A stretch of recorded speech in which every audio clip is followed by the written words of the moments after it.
खुद जमाना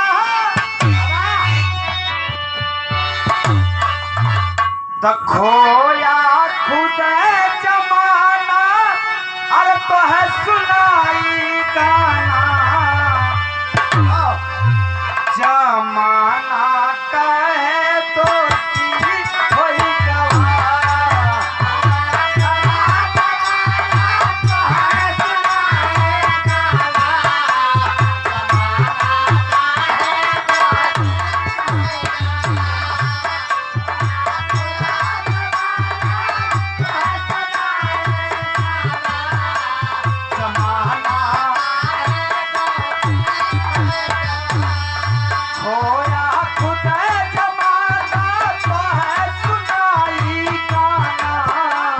जमाना कहे तो सी वही गवाह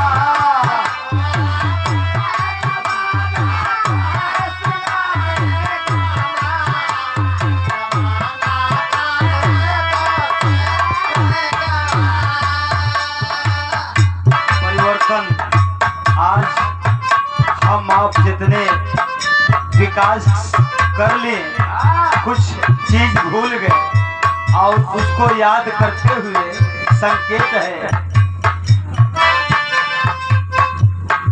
पंच के मुंह में ताला लग गया खाना चौकी जाई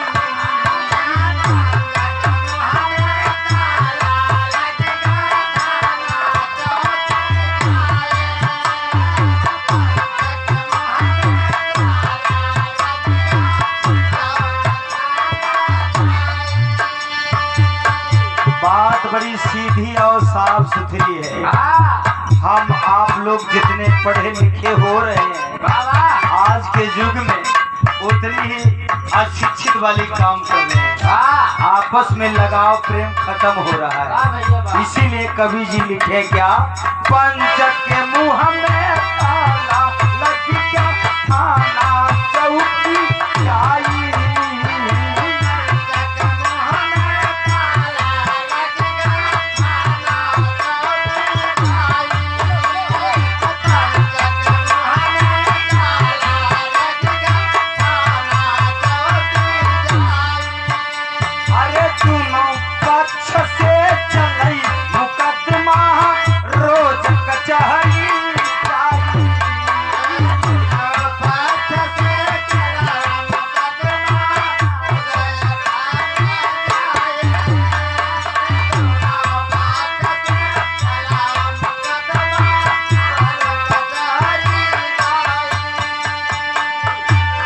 सच बात आज के समय के भैया बाबू गौर करें आपस में प्रेम एकता खत्म हो रही है।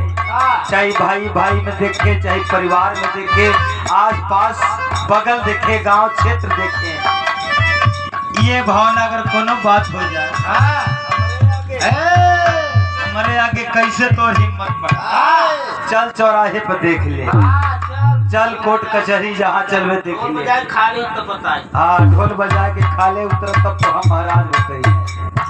इसीलिए कहना है पंच के मुंह में ताला लग गया खाना चौकी जाई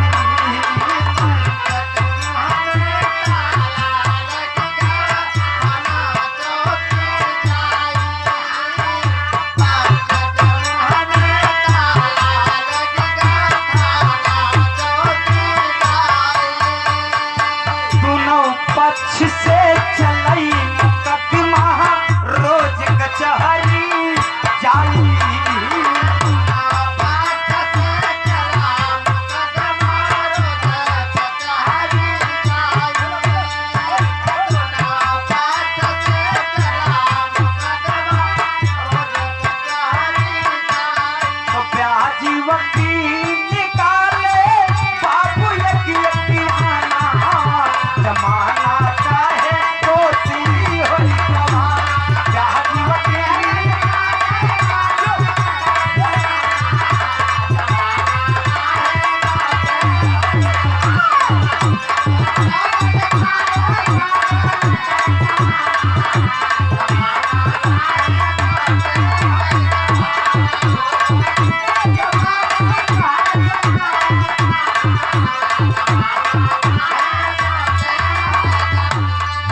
महाराज तो बच्चे भाई वास्तव में सुपरस्टार है, कोनो कहे वाली बात ना बा। हाई गीत पर गौर करेंगे ए बाबू।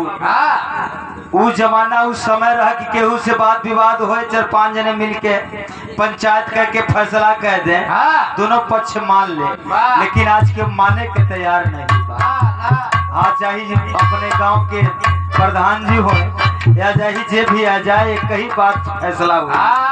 खूब कोर्ट कचहरी कुल पैसा फूक ले हैं तो बाद में कहीं भाई समझौता हो जाए, समझौता कैला सही बात। तब बातचीत थकान में आए। आज ये बात से खाली हो जाए है थोड़ा तो गर्मी ऐठन निकल जाए तो वह कहावत तो हर महाराज चंद्रिका उस्ताद एक लाइन लिखे थे, सावनी गुजर जाने पर जल की कदर होती है, आदमी चला जाता है पर कीर्ति अमर होती है। अच्छाई बुराई जो करवाए भैया वह अमर रही, वह चर्चा के विषय रही। लेकिन देखे और का परिवर्तन भाई,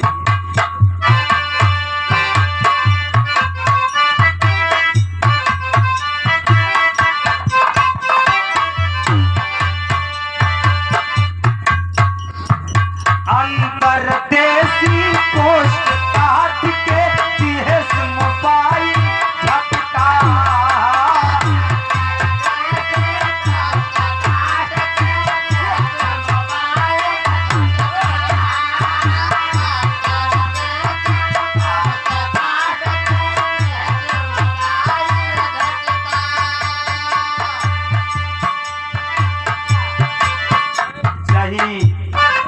घरे रहे चाहे बाजार रहे, चाहे दिल्ली बम्बई चाहे